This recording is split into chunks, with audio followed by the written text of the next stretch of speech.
makes room for him and brings him before great men. Now, a man's, and this is talking about, we talked about bribes on last week, but in this particular segment of the scriptures, and it's dealing with bribes of gratuity. You know, when you give gifts, a present, it buys his way into the presence of those whom he wished to influence. It is also true, as this proverb is used, and it's used this way, and you probably even heard me say it as well. It says that a person's gift will make room for them. Now, a person's spiritual gift provides opportunity for him or her to exercise it. Now, if a person is a good teacher or preacher or of the word, he will have plenty of opportunity. That's what this means. Openings where that gift can be exercised. Now, but this is not really the meaning in this verse of what that means. This is talking about present, like let's look at a couple of places where it can give us a good example of what this is talking about. Turn to Genesis chapter 32. And we'll look at Jacob and what Jacob did. We see he gave gifts.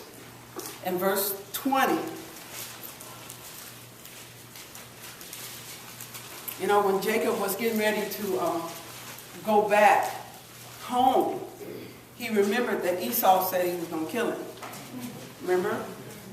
So what Jacob did, even though he was returning home, it was kind of like he was throwing in the hat to see, you know, if testing the waters. So he sent gifts ahead, but the gifts, it's like it's still, even though it's a present, it's a bribe, because the only reason he was doing it was because of the relationship that was between him and Esau. So he wanted to make sure, you know, would he accept it. So it says in verse 20, it says, and also say, behold your servant. This is what Jacob is giving instruction to his servant. Your servant Jacob is behind us. For he said, I will appease him with the present that goes before me, and afterwards I will see his face. Perhaps he will accept me. Okay, let's look at another one in 1 Samuel chapter 25.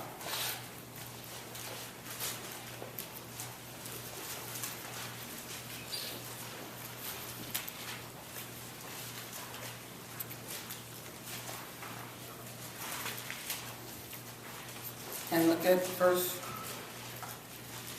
27. Now this is another situation where Nabal was a fool.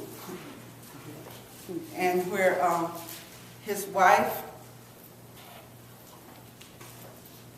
kind of interceded for him is what she did.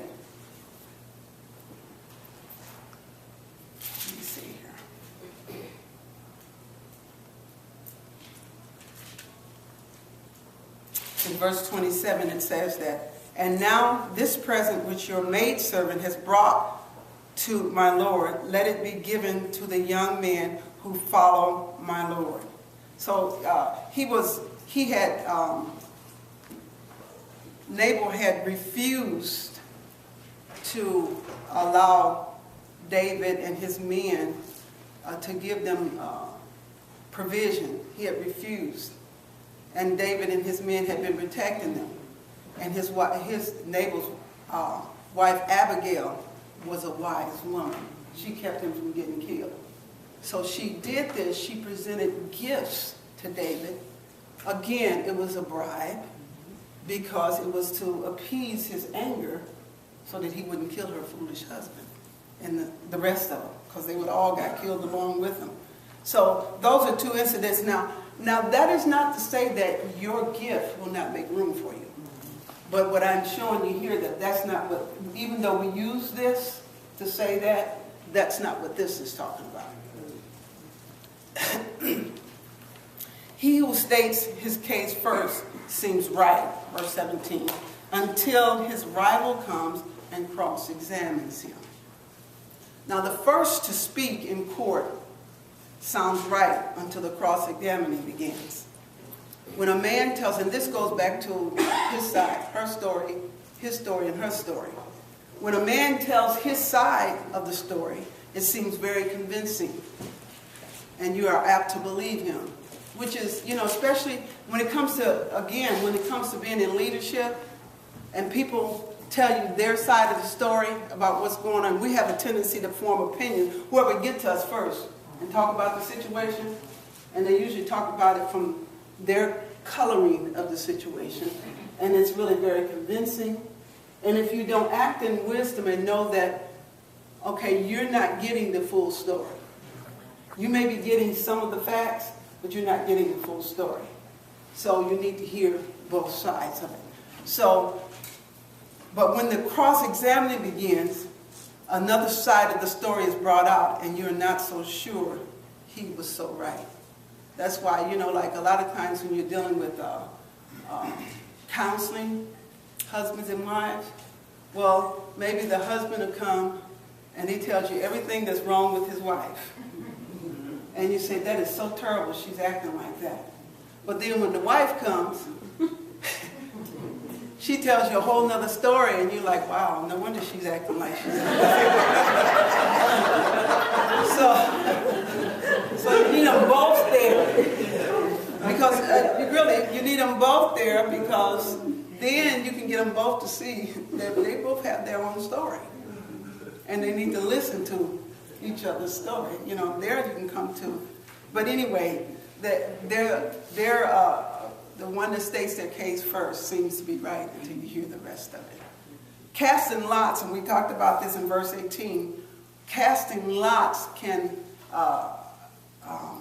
end arguments, and it settles all disputes between powerful opponents. Now you would think, well, why would casting lots settle a situation? That's because the two parties must agree upon the method for settling. Because they agree upon the method for settling the dispute, then however it comes out, that means that's going to settle. It's going to bring peace in the situation. That's just like even in a situation where you got a labor situation, both sides agree that the arbitrator, whatever they decide, that they're going to accept that. So in a situation like this, when the person decides, when we talk about casting of lots, when both sides agree on the method of settling the dispute, that method is the means to peace. So casting lots then settles arguments between individuals, because they both have agreed. Verse 19, a brother offended is harder to be won over than a strong city, and their contentions separate them like bars of a castle.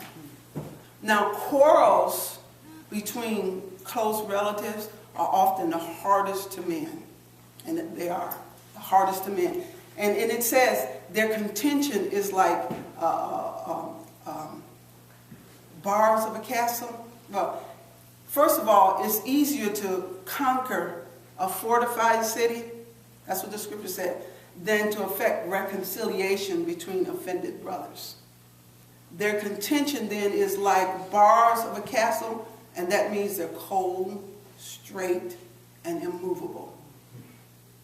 And I have seen that in situations when it comes to close friends or relatives, it is hard to get people to budge